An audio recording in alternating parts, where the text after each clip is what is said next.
The Philippines ranks 114th out of 180 countries in the 2026 World Press Freedom Index. Onboarding of app-based ride-hailing drivers is suspended. The Environment Department partially lifts its cease and desist order against the operator of the BINI landfill in Cebu City. US President Donald Trump faces a May 1 deadline to end the Iran war or extend it. And P-pop group BINI receives the Global Force Award at the 2026 Billboard Women in Music event.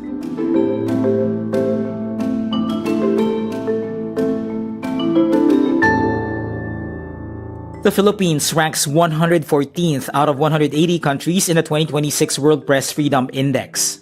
This marks a slight increase from its 116th rank in 2025.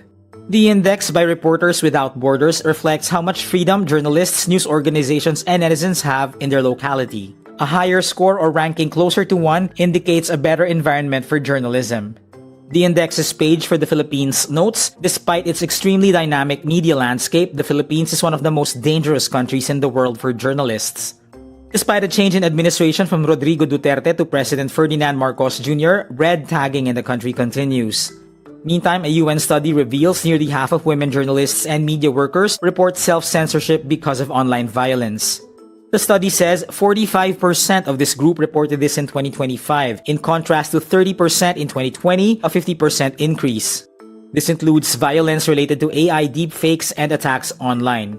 The report reveals abuse against women in media is designed to silence them while weakening their credibility and reputations. The Transportation Department suspends the onboarding of app-based ride-hailing drivers Thursday, April 30. It found some platform companies exceeded the allowed number of drivers. Transportation Secretary Banoy Lopez also prohibits on-the-spot and same-day driver onboarding activities without prior approval from the Land Transportation Franchising and Regulatory Board. The department is already looking into possible penalties and fines for companies found to have violated the prescribed limits on onboarding transportation network vehicle service and motorcycle taxi drivers.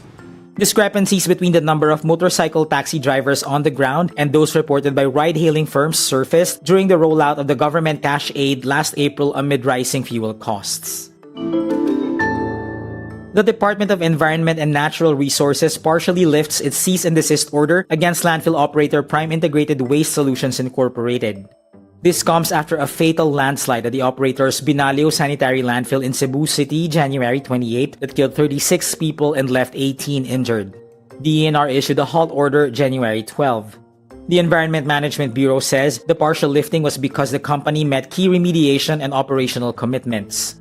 The landslide led to rising waste management expenses in Metro Cebu from a lack of alternative disposal facilities. US President Donald Trump faces a Friday, May 1 deadline to end the Iran war or make the case to Congress for extending it. The date is most likely to pass without altering the course of a conflict that has lapsed into a standoff. Analysts say Trump is expected to set a 30-day extension or disregard the deadline altogether. Meantime, Iran vowed Thursday, April 30 to respond with, quote, long and painful strikes on US positions if Washington renewed attacks. Efforts to resolve the war remain futile as Iran affirms its grip on the Strait of Hormuz, blocking 20% of global oil and gas supplies, while the US continues its blockade of Iran's ports. P-pop group BINI makes history once again as it receives the Global Force Award at the 2026 Billboard Women in Music event.